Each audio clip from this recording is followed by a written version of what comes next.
everyone, and welcome to this week's episode of The Bright Side of Life. I am your host, Melissa Bright, and today I am talking to Savio Clemente. Savio coaches cancer survivors to overcome the confusion and gain the clarity needed to get busy living in mind, body, and spirit. He inspires health and wellness seekers to find meaning in the why and to cultivate resilience in their mindset. Savio is a board-certified wellness coach, #1 best-selling author, syndicated columnist, podcaster, stage 3 cancer survivor, and founder of the Human Resolve. His mission is to offer clients, listeners, and viewers alike tangible takeaways in living in a truly healthy, wealthy, and wise lifestyle. With all of that, welcome to the show, Savio. How are you doing today? Thank you, Melissa. I'm doing better this week. Last week, I just had this huge pain in my neck, literal pain in my neck. I tried every modality you could think of. And you know what? What worked was just sitting with the pain and sitting with the feelings. So that was very, very eye-opening for me. Yeah. Don't you just sometimes it's so simple and then it's like, well, I guess that's going to be the answer, which is not what we ever want to hear, but yeah, yes. It is what it is. So I'm going to tell you this actually really quick because I forgot to mention this. I have a little puppy DOG right behind me somewhere. And my boyfriend is not home at the moment. So currently he is sleeping and I leave the door open just in case he needs to go out. If I close my door, he will be whining. So I'm going to let him come and go as he pleases. If he starts to go off his rocker and really start barking at something. But so far he's sleeping and I think we'll be okay. Okay. Sounds good to me. Awesome. So to get started, things that we're going to talk about today is, of course, we're going to dive into your story and what inspired you to become a coach for cancer survivors. And then we're just going to do a lot of the fun takeaways that we can learn about living in our mind, body, and spirits, cultivating resilience, and how we can live the healthy, wealthy, and wise. So we have a lot to cover. So I first want to ask you, I'm going to ask you to tell me your story, and I'm really going to leave that open to you and to your interpretation. Of course, with the end goal being, I would, love to hear the cancer survivor story and, how all that went. But you can tell me, go as far back as your childhood, wherever your heart takes you. Okay, Melissa. Well, thank you for that. Thank you for inviting me as well. I really, really appreciate this opportunity. I was born in Mumbai, India. I came here to the States when I was 3 years old. My parents are from Goa, India. Not too many people know the area, but it was ruled by the Portuguese for about 400 years. So when people look at my name, first and last, they always get confused. In any event, I grew up in a small little town in Westchester County in New York, in the suburbs, about 45 miles north of New York City. Pretty integrated town, had a really good time, went to the high school, and then I went to college in the city, the big city, New York City. It really was an eye opener. I met some amazing, incredible people. I lived in like a dorm, but it was really like a 20-story apartment building. So I was living my friend's life, the friend's lifestyle. In any event, I grew up with social anxiety. I grew up with a speech impediment when I was younger. I slowly but surely overcame sort of those issues, and it wasn't until my years in college that I sort of had to come across different challenges. One of them was sexual identity. And I say these things not to talk about it and just to gossip about it, but really for people to understand that it is possible to have these massive challenges in your life and find a way through it and over it. And so hang on one second. Sorry. I'm so sorry. No worries. Maverick, come on. Go out.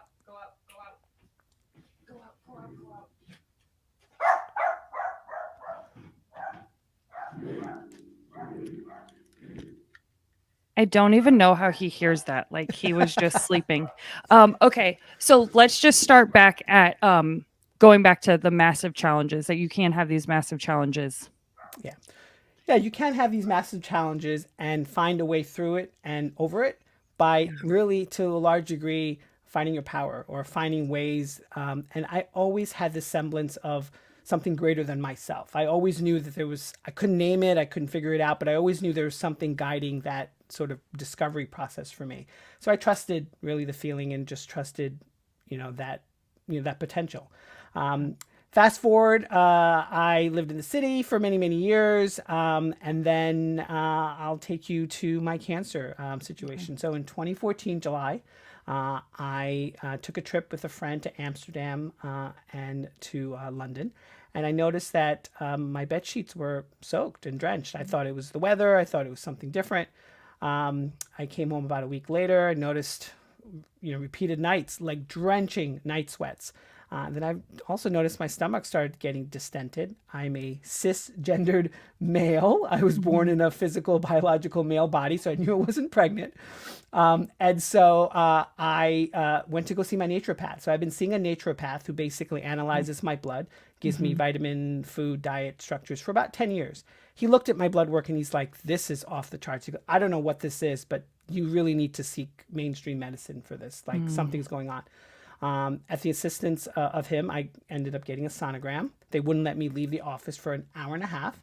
Mm. They finally, after an hour and a half, told me that I needed to have a family member come pick me up. I'm like, I'm a grown adult. I have my car in the parking lot. Right. Needless to say, my father came pick me up. I went to the hospital, and within about an hour, I was admitted to the fifth floor. I was told about a day and a half later I had diffuse large B cell non Hodgkin's lymphoma, DLBCL. They put a nephrostomy tube in me and basically distended about 5 to 7 liters of fluid from my abdomen. I was Oh. bedridden for about a week, and then 3 days. So I was in the hospital for 2 weeks. 3 days before I left, the medical director came and talked to me. It's like, listen, I counted about 13 doctors. They kept asking me questions about my lifestyle and everything else. And so she Sure. goes, we do know that you're not that way inclined, but I'm telling you right now, you are stage 3. If you do not take chemo, I don't know what to say is going to happen to you. You are really that bad. And so I listened to my inner voice. I talked to a friend. She's like, Savio, I don't know if you want to put that poison. It literally is poison. It kills and ravages everything it gets its sight on. And I sat quiet with my thoughts, Melissa. And the first thing that came to my mind was this movie. It's probably before your time, called The Little Buddha with Okay. Keanu Reeves. He played Buddha or Siddhartha in the movie, and he was meditating. And so he gave up all his earthly possessions, all his family, and he was meditating. And while he was meditating, and he basically didn't eat at all, he heard in a boat 2 individuals, and one of them said, if the string is too tight, it will snap, and if it's too loose, it won't play. You have to Mhm. find the middle way. And that's the first thing that came to my mind. I need to find the middle way. So I promised myself I'll do the chemo, but I'll also do a whole bunch of holistic modalities, which I did. I did massive amounts of integrative modalities. And I'm here to tell the story that for me, the way it worked out was 4.5 months later, I was given my remission status. I'm now 7.5 years in remission. And that's the long end of the story. Wow, wow, wow. Okay. So, my first question to you, you were already into excuse me, like uh I guess the first question or the first word that comes to my mind is mindfulness, but you were already pretty educated around inner voice, like listen to my gut, what is it telling me, stuff like that before cancer even came around. That's correct? Correct. So I've been a long time meditator. Okay. Now it's 20 years. So back then, 7 years, 13 years, I've been meditating daily. I started off with like 2 minutes, then it went to five. Now it's, religiously 20 minutes a day. If I Yeah. don't do it, Melissa, honestly, I really feel off. And it's not even like psychosomatic. I know I feel completely off. It's the first thing I do in the morning, sometimes even before I do any type of hygiene. Yeah. Okay. We are going to get back to your story, but I have a question for you around meditation because I am starting to meditate. But at first, I did guided meditations, which were great. Now I'm really trying to use my meditation practice as an inner voice of whatever arises, whatever comes up, um, different things. So I know meditation's kind of purpose is to quiet the mind, but is it okay if you're also waiting for stuff to like, all right, I'm going to sit down and I'm just going to see what comes up? Is Yeah. that okay? Yeah, it's okay in the sense of no one should tell you how you should meditate. Like there is no formula. Individuals, and to each their own, like to do it in lotus position, like to have, like, they call the mudras. They Yeah. like to have all these rituals, and that's perfectly fine. But if you're someone like myself who just started off very simplistically, like lie down, listen to instrumental music, and just waft off, great. But those are typical and those are normal. And my answer to your question is whatever works for you. I don't think there's a right way to think that you need to have blissful, quiet, nothing. I know Right. individuals who meditate who have massive insights. I mean, Yeah. so I think it depends. I think you Okay. have to just allow yourself the grace to just experience what you're experiencing in the Yeah. present moment. And that's what meditation really is. It's about experiencing the present moment. Yeah. I love that. And that's a perfect answer because I'm also trying to give myself compassion of being like, it does not have to be just this thing in this box and this pretty little bow. So I appreciate that very much. Okay, so back to your cancer journey. So what other modalities did you do in addition to the chemo? Sure. So I have to preface this. I'm a board certified wellness coach, Yeah. so I'm not advocating or telling people what to do. It's what I chose to do because Yeah. it's my body and I believe in full body autonomy when it does not hurt anyone else within and around my vicinity. So I did a whole bunch of things from red light therapy to ozone therapy to black seed oil. I read the Quran. There's a passage in there about the black seed oil. I did acupuncture. I did chiropractic adjustments. I tried ointments. I tried frankincense and myrrh, which is supposed to help with neuropathy, which I experienced. I did a whole bunch of different things. Mm-hmm. And it wasn't the kitchen sink mentality. It was really, I promised myself that I needed to do whatever I could in the physical and in the spiritual and the emotional. I did, like, I feel like I need to do my work, Yeah. And I promised myself, as long as I do that, the doctors can do their stuff, the chemo and all that stuff, which they're great at. 5 to 6 hours in a chemo bed is not a pleasant experience. I did what I naturally do. I listened to music. I listened to audiobooks. I basically just blissed out. I slept sometimes throughout the process. And for me, I think the key here is the fact that I tried my best to find a way through my challenge because everyone is given a challenge and many challenges in their life. And I Yeah. just felt this was my mountain to climb. And I felt as long as I was well equipped to understand what I was facing, Mm-hmm. then the rest is really not up to me.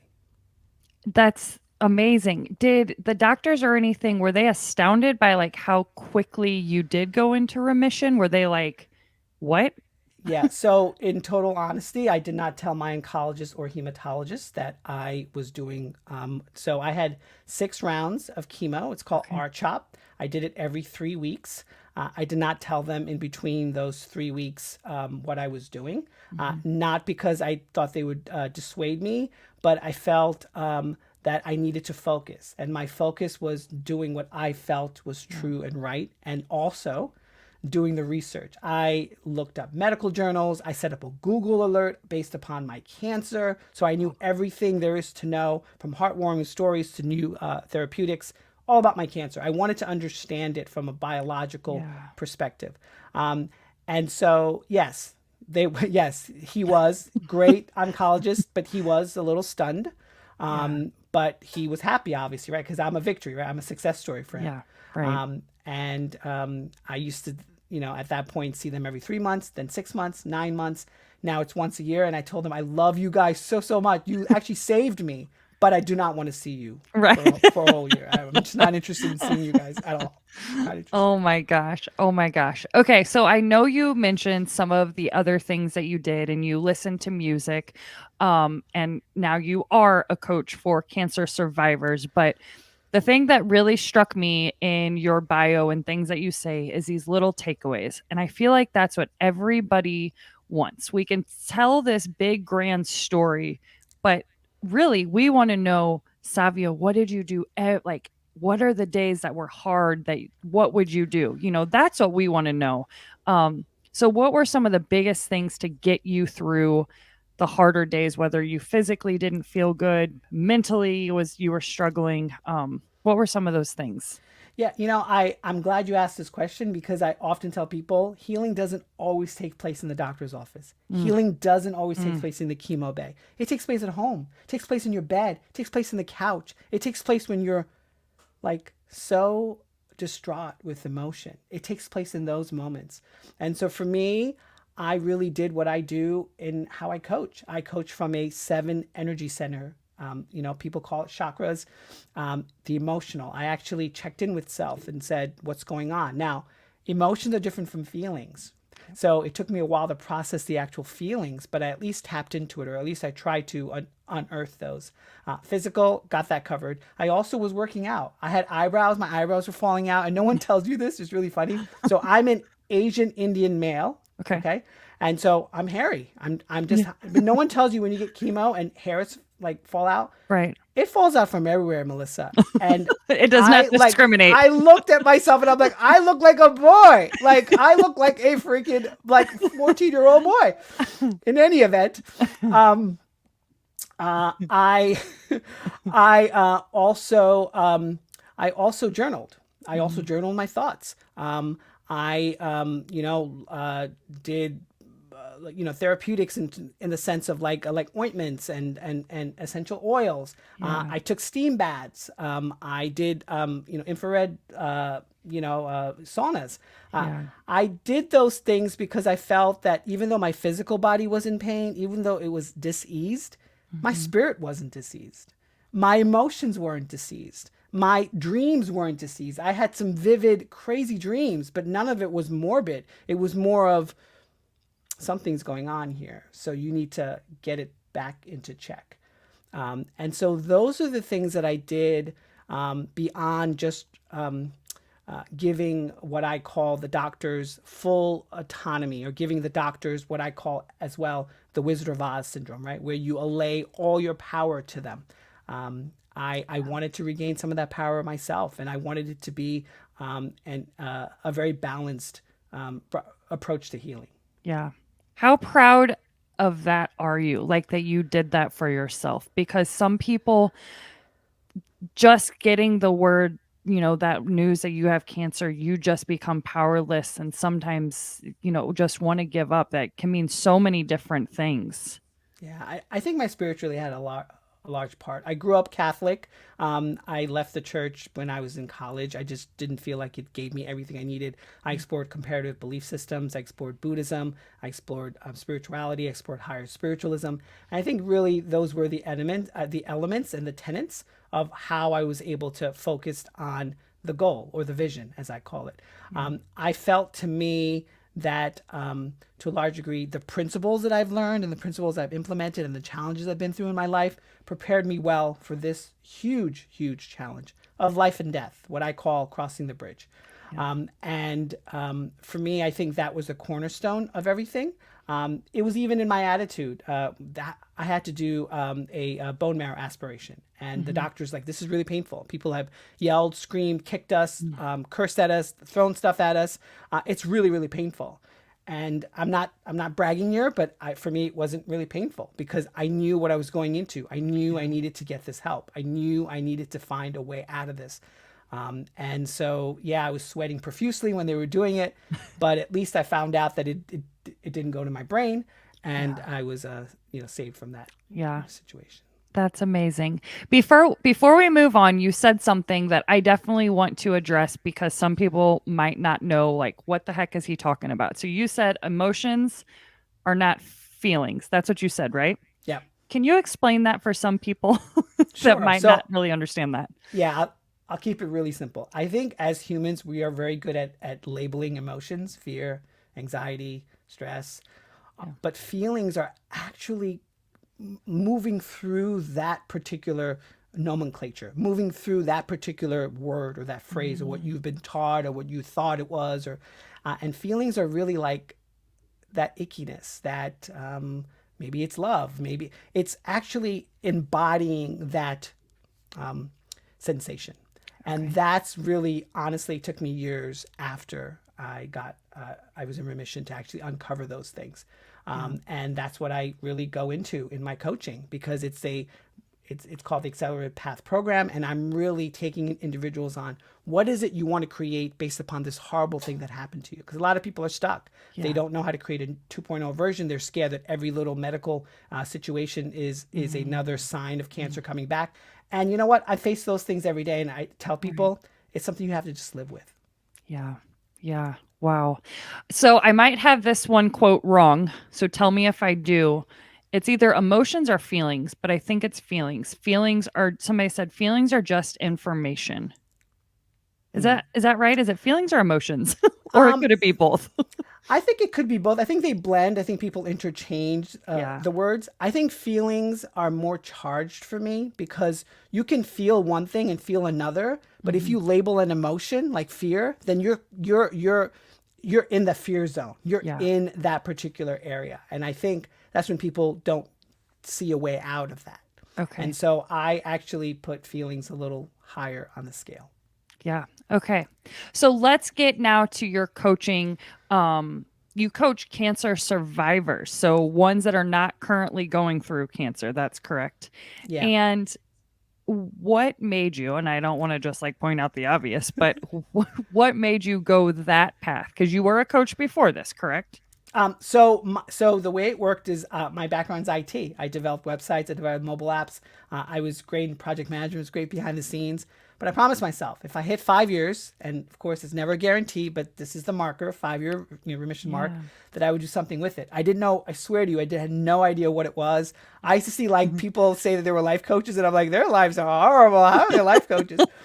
And then I realized, wait, what are you really good at? You're good into wellness. Like I was a baby biohacker before cancer. I'm full on, full throttle, huge biohacker now. Yeah. And so yeah, I it was a natural progression, a natural occurrence in my life. I love what I do now, but it really, like, if you was to ask me this like 8 years ago, I probably would have said I would probably wouldn't have done it. Yeah. Yeah. And like you said, one thing that I like always is really important to me is you know that you are supposed to do something with it, but you didn't know the how. And I always tell people sometimes trust. If there's something like calling you, it's okay if you don't know the how yet. Like kind of just trust the process and the path will like be laid out for you. And I know that's sometimes so hard to trust. Yeah, there's a great quote by Lao Tzu that says, the first step begins. Wait, was I'm sorry. What is it again? Every journey begins with one step. Yes. Yeah. Yeah. I said that on my resilience video. Yes. Yes, you did. Yes, you did. Yes, you did. I love it. I love it. Okay, so what is I guess what is a common thing that you get from your clients whenever they come to you and they want coaching? What is the first like problem they really want to solve They or goal, I they guess? they don't want to screw this up. They were Mhm. lucky. They want to Mhm. create not a dream, but they want to like make it better than it was before because the way it was before was horrible. And so that includes career change. That includes someone says they want a 2.0 version of themselves. That includes not being so caught up in the fear or the anxiety that a cold is a reoccurrence of your cancer. Not getting caught in the box of feeling like now you're labeled a cancer survivor and that's all you're going to be.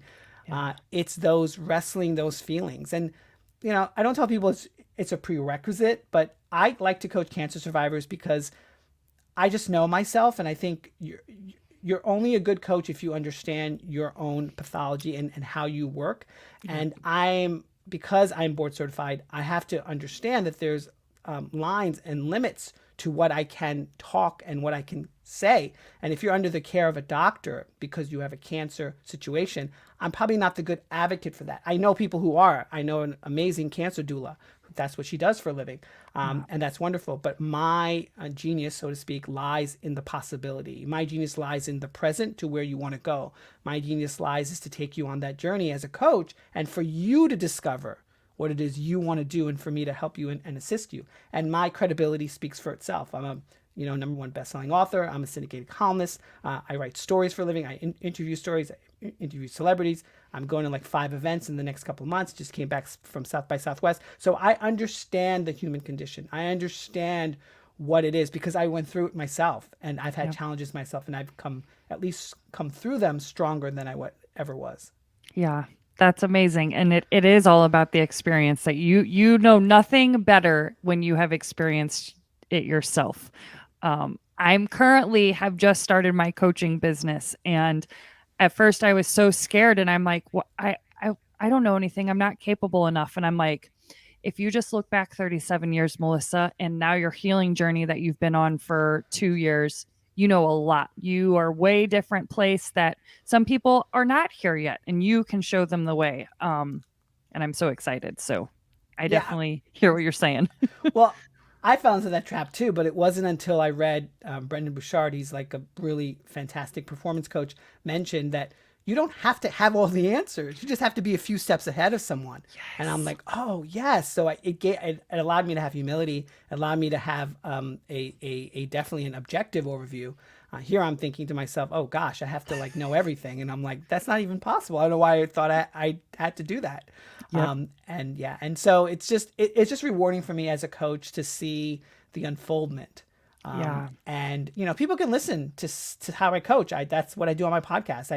I change the script. I go into a 30-minute coach session on any topic that they want. And I focus on cancer survivors. I'm doing a resilience video podcast. But my cancer series is speaking to cancer survivors, and people can see how I coach because it's a very gentle hand. Because I always tell people, I will never know more about you and your life than you will. You're the expert of you. I'm Yeah. just a coach. I'm there to guide. I'm there to sort of lean into, and my expertise will help you maybe find new avenues of expression and exploration. Yeah. Oh, that's amazing. That's amazing. I love it. You seem like you're very, very good at what you do. And now I definitely want to check out your podcast and listen to that. Okay. So I want to go back to, you said that a lot of people, I don't know if this is the word you said, but like kind of a do over. Is that usually what they're like? Okay, I just beat cancer. Like, hopefully, I beat cancer. Like, I just want to change my life. Is it usually more of that? Do you get people? I know you had mentioned, like, I'm just scared. Now I'm scared to live my life because if I get, this is where I'd be coming from. If I enjoy life too much and then I get that bad news again, what happens, Savio? What do I do? So, do you get a mixture of that? I get so to short answer. I get a mixture of that. I think COVID has heightened some of that anxiety, some of that Yes. frustration, some of that unknowingness, Yes. some of that temporal confusion, so to speak. Yeah. Uh, However, I will say to a large degree, and this is true, I know many business coaches out there who focus on business, but at the end of the day, it's life coaching because you're coaching the person within the business. You're coaching the person Yep. who is the manager or the executive. You're coaching that human expression. And so, to answer your question, yeah, it's a combination of a few things, but I always tell people, I do not mind having a quick chat with you and a conversation with you. But coaching is a conversation with a purpose. We have to have not an end goal in mind, but we have to have a reason for talking. And so to parse out those feelings takes time. It's not just, it's like I have a 3-month program. So it takes time. You could do a one-off and see how that sort of sits with you. But it's really about seeing what bubbles, because sometimes what bubbles or what you think is bubbling in your life is not really what's really bubbling. It's something underneath that Yeah. that's bubbling. And so it's a very honest conversation. I use the body as a resource in my coaching. So it's like, it's like mind, body. It's head, heart, and gut integration. It's finding and ferreting voices within you that maybe you kept dormant or that you're scared to release. Yeah. It's really something that I find really empowering because it allows you to discover more about yourself. And I think that's the key that we as humans are always trying to find a way through, because I Hmm. think to a large degree, people are fantastic at talking about how expert they are. You're expert at what you do. I'm an Yeah. expert at what I do. But I think when it comes to living and being and breathing and knowing, I think we have a long way to go. Yeah. And I'm putting myself in that same category. Yep. Yep. Absolutely. Absolutely. All right. So I know that you mainly coach cancer survivors, but we might have some listening on the podcast or we might not. But as you said, this can pretty much be transferable to some things and some of the topics we're going to talk about. So, how, what are some resilience strategies that you can make or create to last a lifetime? Yeah, I think the key is to really survey where you are on your particular problem or situation. Like, is the problem so insurmountable that you cannot have one step or one action towards uncovering or figuring something out. So I think the first thing is to really take stock in that. I think another one is really sort of this ability to figure out, when have you done something like this before? When have you overcome something like this before? Or if you haven't, who do you know who has? Yeah. Who do you know that might be able to help you, or you can learn from, or you can reverse engineer what they did? And I think really the third one is really look at yourself as greater than who is in that muck and that turmoil right now. Because to be honest with you, I knew that I was stage 3. I knew it was really bad. I was literally Googling every day, like hours, about my diagnosis. And I knew it was bad, but I saw myself as two different people. I saw Savio in the hospital bed, bedridden for a week with a nephrostomy tube attached to me. And I saw my spirit wasn't broken. I saw my emotions weren't broken. I was trying to be pleasant and nice to everybody. I had 4 roommates that kept coming in and out. I was very open and honest with those roommates. And I think the key is to just really figure out for yourself, who are you beyond this problem? Who are you? And that takes time, because that takes a lot of introspection, journaling, dream work, whatever you call it. It just takes a lot of faith to actually, I think a lot of us as humans try to allay a lot of our power onto other people and onto other situations, when we as humans are the only ones who can change it. No one can change it for us. We're the only ones who can. So I think the key is to just be humble in that moment. Oh my gosh. Oh my gosh. So I've recently had like this self-discovery of having trust within myself, no matter what situation comes at me. And sometimes we do feel like we are so powerless. And how am I ever going to get over this thing? Or I just don't see a way out. And I think it's amazing that now I do trust myself. And like Melissa, the power is within you. Not saying I would never seek outside help to get advice or resources or whatever, but it's so amazing when you can trust yourself, because then it's like you'll always have your back no matter what. It's like, hey, just come on this journey, trust yourself, take a step. Like you said, look beyond just the muck. It's very, very comforting. And I have not been that. I've been in sometimes a very like victim mindset. I don't, my story, like I lost my mom when I was 25, had my daughter when I was 16. So when I lost my mom, I lost my support system. I'm getting ready to have a teenager. Like, it was very, very defeating. And I was strong, but then other ways I wasn't strong. I lost a lot of my self-worth. And now I've been able to pick all those pieces back up and said, all you needed was you all along. And so I just think it's amazing what you just said about resilience and how we can create lifetime Yeah. of resilience. Well, you know what helps me too is like look back to the past of what people have been through. Like Harriet Tubman, Underground Railroad, like that's just insane. Yeah. I mean, there's so many things that people have gone through. And I was even telling my mom recently, now this is not a direct analogy, so I just want to be clear here to your listeners. But like, we're complaining about 2 years being sheltered in, getting Amazon packages, when people like biblical times, 40 years in the desert. Excuse me? 40 years in the desert, and we're complaining about 2 years of like creature comforts? I mean, don't get me wrong. I don't want to be sheltered in. I'm not interested in that. But you have to put things into perspective and look to see from the past, because your past shapes your present and your future.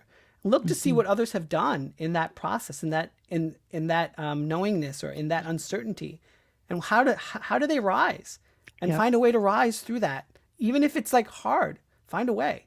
Yeah. And also, I lost my train of thought. What was I going to say there? I used to think that like those people possess something that I didn't. There's something that they have that I don't. And that's so, I mean, they probably did. They probably had some self-confidence and believed in themselves a little bit more. And now that's literally what I'm trying to teach people. I'm like, I have such a bigger story than even what I do now, like being a struggling single mom to what I'm going to become is like, I want to show you that I have nothing. I did not have all these resources and all these connections and all this stuff just handed to me, but it was still possible. And when you look back, I just watched Oprah Winfrey's interview with Viola Davis. Did you watch that? It is. I have not seen it yet. No. Oh my God. Viola Davis has like been through some bad stuff like as a little kid, and she is just amazing, you know? So I say all of that because of looking back to the past. Yeah, I think also that really helps because it's not like you are reminiscing or you are thinking that you are not. Look, we're all human and we're all connected in some way or the other. We might look physically different to some degree, like color variations and size, and but we really are. If you really look deeper into the experience, we are connected. We just Yep. are, Yep. and that's why the brain in itself, in the science of it all, we seek out connection. Yep. Absolutely. Oh, I love it. I love it. Okay. So I'm looking at some of your interview questions, which I absolutely love them, by the way, and I love you make it easy for us. I need to take note of this. I want to know what you mean when it says how to treat your body as a stranger for greater success.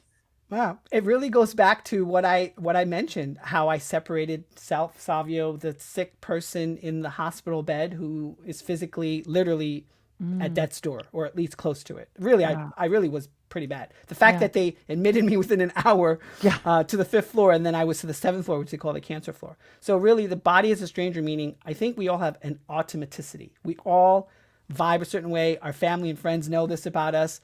And I think you need to change the programming, change the pattern. And so when I say treat your body as a stranger, I've said this many times in different forms, but the great anthropologist Margaret Mead would go into a situation. She would not like berate or tell them. She would just record, observe and record, observe and record, observe and record, and make, she would make her own assumptions, whatever the case may be, but she would never put that on someone else. And I think Yep. really the key is to just look at yourself and say, try to look objectively, not subjectively, as what's going on in your life. And Yeah. the body as a stranger is a mechanism whereby you can separate self from your idealized version, or separate self from what it is you grew up with, or the patterns that are running your life, and also people's expectations. I think a lot of us act and are a certain way because we think that's how people want us to be and do. And I put myself in the same category. Like I came, people were like, Savio, we love your content, but we don't see you. And I Mhm. told them honestly, it's because I have problems being seen. Like I'm very Yeah. good behind the scenes, and so I'm pushing myself to do it because what is my programming telling me? My programming is telling me is that's safe. You're good at what you Yeah. do, Yeah. but I need to change that. Yeah. Yeah. Oh, I love it. That makes sense. And I love everything that you just said about that because I was like, okay, I'm really curious as to what this answer is going to be. I mean, look at yourself as like, so like you're Melissa, right? And Yep. then you can name her Melissa too, or you can name her like Joanne. What's Yes. Joanne doing today? Like, Yes. wait, is Joanne? Wait, like literally look at Mm-hmm. Joanne as someone Mm-hmm. completely outside of your sphere of knowingness. Yeah. And it is.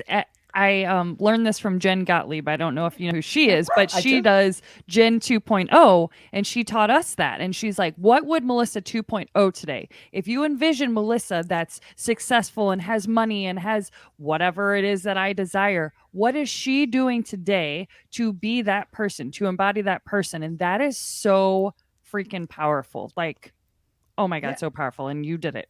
I mean, look at Beyonce. Sasha Fierce is Yes. fierce. She is Yes. so amazing when she's Yep. dancing. But if you meet her or she's seen her in interviews, she's like, very Mm-hmm. quiet, very quiet spoken, very like nice, very, Yep. But so yeah, I think the key is to just tap into those powers for good. Yeah. And don't leave them. Don't leave them. I love it. Okay. If I were to ask you, I'm going to kind of wrap it up here soon, but what is your best piece of advice that you could give somebody, whether they are a cancer survivor or not, that is just struggling? How are they struggling? What are they struggling with? Let me think. Um, Struggling with clarity on who they are and where they want to go. It's so funny that you mentioned the word clarity because that's exactly what my wish was, to have clarity. Oh, I think the key here, just based upon your question, is really to survey, and I mentioned this word before, what are your assets? What are your deficits? Be really objective about those things yeah. and find how you can move the needle to the opposite direction. Like if you're someone who's just, you're way too nice and be like, you're too, and you're not really getting, not that you always have to get something in return, but I believe in energy for energy. Yep. As you give, so you shall receive. And figure out how you can maybe come to balance with that. Because, I think above all, us humans, we always want to be happy. We always want to, a lot of people are now talking about manifestation and affirmation and energetics and all that stuff. Fantastic stuff. But at the end of the day, it is true. We are born. We are given certain deficits. We are given certain attributes. It's our job to fashion those to our advantage, or to find ways within proper reason and proper, good, human action, in order to help one another and in order to become better people. So I think the key is to just figure out what it is that makes you tick, what it is that you're good at, what is it you're bad at, what is it that you want to work on, and find ways, mentors, coaches, even courses online, whatever it is, to help you get to where you need to go. Because you could do it on your own, but it's a lot harder when you have someone there to support you. There's an accountability aspect to it. There's this aspect of figuring out what your obstacles are, and someone with clarity can see that. So I really think that the answer is within the question. Is to actually find a way to see yourself wholly and truly for who you are. Yeah. And I love that you put objectively, because I would do that. I used to do that, but then it would come with all this judgment. Oh, well, I suck at this and I'm not good at this and I should be this and I should have done and now I have compassion and I'm okay if I lack somewhere, or I could be better and I could improve. Well, I'm not blaming social media because I love social media, but I think But to I a am. large degree, but I am, but I think to a large degree, we just see, right? We see curated experiences. And so my larger question to what you just said right now, which really is why I'm saying it, why do you have to be good at everything? Exactly. Why? Or I even take it a step further. Why do I want to be good at that one thing? I don't even like that. What? It's because we saw somebody else and we were maybe jealous and thought, oh, that's what I want. So I would always strip that. Is that what I even want? Like, if I think of, say I want money and I see a mansion. Do I really want to live in a mansion? Yeah. No, I don't. I don't want to clean up after the stuff. I want to make money for different reasons, and it's stop looking at the people on social media. And if you do, ask yourself, is that the life I really want? No, or that attribute, whatever it is. But you are so right. I mean, I listen, I follow a really great, psychotherapist. And recently he's doing the dances on TikTok and it's totally fine. I mean, that's what he wants to do. Fantastic. But I was just surprised. That's all I'm going to say. That's all I'm going to say. I was just surprised. Yep. Exactly. Okay. I want you to tell me about your wonderful book that just came out in February that made you a #1 best-selling author. Yes. So I'm a syndicated columnist. So my first column, so I write for Authority Magazine, Thrive Global, and BuzzFeed. And my first column I pitched it to my editor. I said, I'm a cancer survivor. I coach cancer survivors. Let's do something. He goes, that's interesting. Oh my God. We got over close to 200 responses. Oh. I interviewed 175 of those cancer survivors for the series. I asked them pointed questions like, if cancer could have a message for you, what it would say. Things of that nature, to try to really go into the expression and the feeling of cancer. And of that, I chose 35 stories, 35 cancer survivors. I told my own story. It's a 260-page book, hardcover. I also have an audiobook that launched a week and a half ago. And I also have an ebook.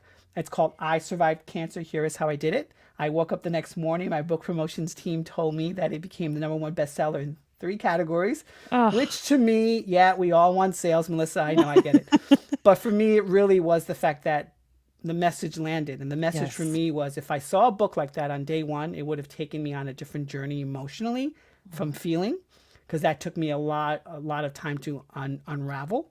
Yeah. And also, I want to tell two other stories, which I found as a thread line throughout all my interviews. Cancer is not an automatic death sentence, and you can come through this experience of cancer on the other side, maybe not normal, but at least fully alive in every sense of the word. Yes. That's amazing. Where can people find it?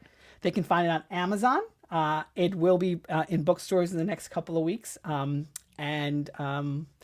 Yeah, I just would love to support the website. It's called isurvivecancer.co. Obviously, you can search on Amazon, I Survived Cancer, and here is how I did it. You